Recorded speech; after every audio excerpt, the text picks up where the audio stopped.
chairman of this wonderful program, chief guest of this special event, dignitaries, and most respected monks and devotees, and ladies and gentlemen, it is a great honor for me to be here in this great city to say a few words about Buddha's teaching and his doctrine. Today in 21st century, after 2,566 years later, Buddha's message is spreading all over the world like a wildfire. That is because this great being had a courage and determination to find the true purpose of human being. We are no different from that Prince Siddhartha. We all are human beings. We are born somewhere on this earth. Today, on this occasion of the birth anniversary celebration of the Lord Buddha, it is very, very important for all of us to look within ourselves and see whether we are truly following the true purpose of our life, or we are just wandering as somebody without knowing where we are wandering. Buddha's message is so relevant today because in his message, Buddha was able to truly express the profound quality of human being and the preciousness of human life. He was able to truly renounce his palatial lifestyle, his absolute power, and his entertainments in this palace at that time must have been very, very beautiful. To give up everything to truly find his true calling, that is to find who he truly is. After wandering around, after searching, Buddha was able to recognize that conditional way of being that we all are right now is not the way, not the real true state of his nature. He was able to dwell in the unconditional nature of himself, whereupon he found the true purpose, that is to have compassion towards all sentient beings and limitless compassion towards all sentient beings. Limitless compassion towards all sentient beings is to say that he was able to apply his intelligence in every moment of his life. Therefore, he is known as the awakened one. For the history of mankind, I feel today is the proudest day for all of us to celebrate, because a human being like us, a Prince Siddhartha in Lumbini, who was born 2,566 years ago, was able to lead us, to inspire us to live a meaningful life. Today, even here in the middle of the city, in the great city of London, we are celebrating because of his message. For all of us who were born in Nepal, who were born in the Himalayas, we have to represent his teaching by being humble being, by expressing our humility, and by sharing our kindness to everyone, by bringing access to this message all over the world. Today in 21st century, materially we have success of some time, but material success is a conditional success. Material success is not bringing us real happiness. Therefore, if we want to look for happiness, if we want to find real lasting peace, we have to follow the Buddha's message. To follow the Buddha's message doesn't mean that you have to become Buddhist. To follow the Buddha's message is to be awakened and a kind-hearted human being. As Nepalese, we are here today. We are so proud that Buddha was born in Nepal. If we are really proud of being Buddha born in Nepal, we all must have humility and respect all beings, so that Nepal will be known as the peace-loving country. Nepali people will be known as the peace-loving people. And that is our wish by celebrating this here today. I thank organizers here for doing this. I thank organizers for inviting me to be part of this. I have been touring all over the world to promote peace. I was in world tour to promote peace. We had just recently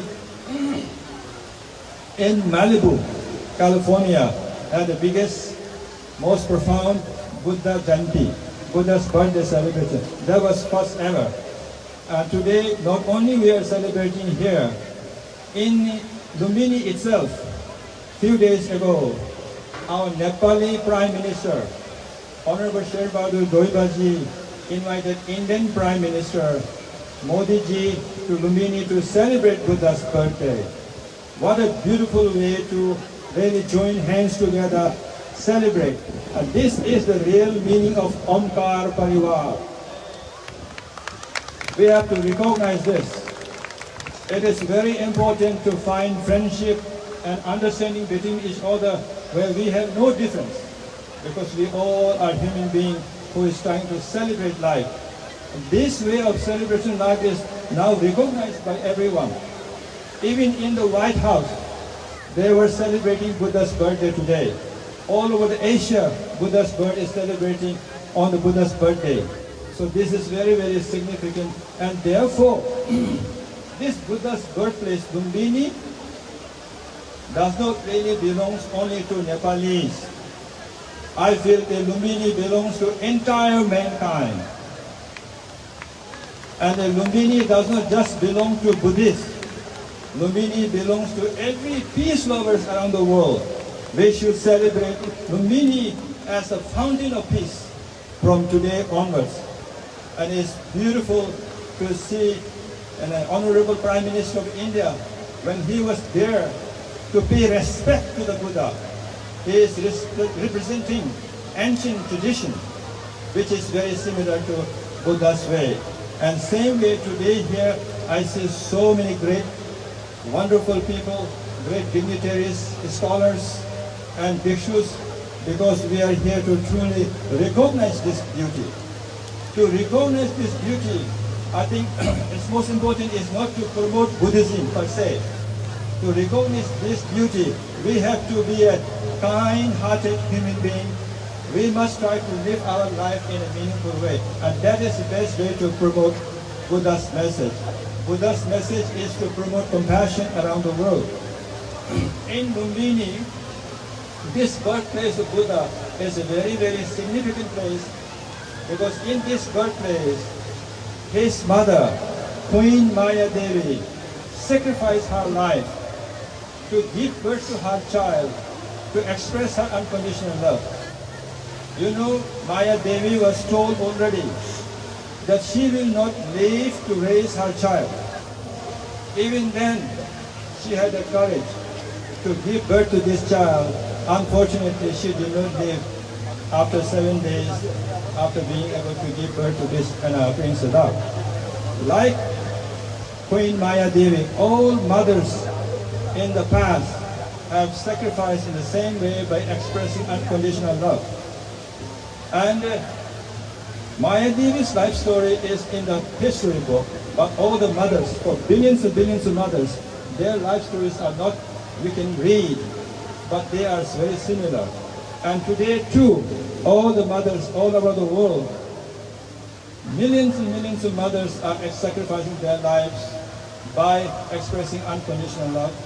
And the future too, billions and billions of mothers will be doing the same thing.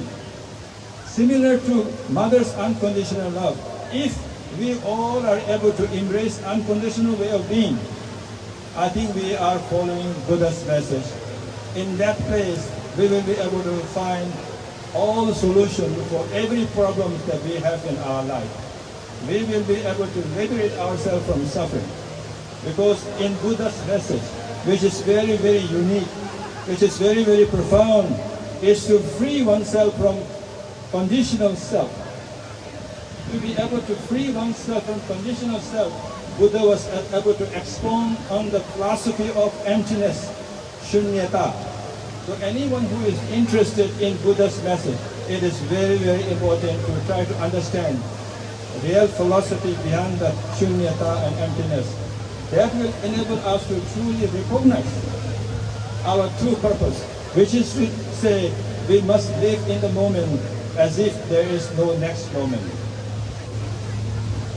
Today, in this occasion here, I would like to say that myself, the reason why I was traveling all over the world, and this is my second last stop before Dubai, then back to Nepal, is that we are, in process of building Universal Peace Sanctuary in Lumbini, Nepal. Universal Peace Sanctuary in Lumbini, Nepal. Universal Peace Sanctuary in Lumbini, Nepal is the most inclusive spiritual destination. The destination for every peace lovers on this earth, for every race, every color, every creed, every gender, every believers and non-believers alike. We are constructing Mahasiddha Sanctuary for Universal Peace in Lumbini. Construction has already begun. We plan to complete it within 3 years from now. We hope to invite all of you in Buddha's birthday in Lumbini in 3 years from now to celebrate peace and Lumbini as the fountain of peace. In this place, we plan to host all the world leaders to come to find solution through dialogue. If it is ready today in Lumbini, we would have honor to invite President Putin and President Zelensky to come to Lumbini and sit across each other and find solution through dialogue so that we will have no peace, no war and war. And Nepali government is very supportive government. Nepali people are really peace-loving people. So therefore, Lumbini is the most suitable place for all leaders to come and find solution through dialogue, because this great being, Gautam Buddha, was born there and found peace in his lifetime. Like that, all the leaders in the world too will be able to find peace by being in Lumbini itself. So this is very exciting for all of us. And as someone from Himalaya, Mount Everest and other mountains are the fountain of our nectar, water. So Lumbini therefore is the fountain of peace. In this place where we can have study, where we can have researches, where we can dialogue, where we can find solution. So today, we are envisioning that Universal Peace Sanctuary will be center for this, and great universities like Harvard and MIT are thinking about using this as a case study. So we are very hopeful that this will benefit a great deal for all Nepalese as well.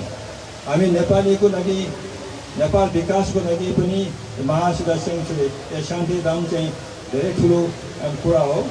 And I would like to ask all my friends to participate in whatever way you can. And we are here to share everything. And this is for everyone. And everyone here, I would like to request that you feel the ownership of Universal Peace Sanctuary. And if you're interested, please visit peacesanctuary.org. You will be able to find a lot more information about Lumbini, the birthplace of Buddha, and the Center for the Peace. And with that, I would like to conclude here by praying that all sentient beings be free from suffering. May all be liberated. May we all have opportunity to serve each other, understand each other, and respect each other, so that we will find this world a beautiful place. We will find ourselves as a human being who are living a meaningful life. Thank you very much. Thank you.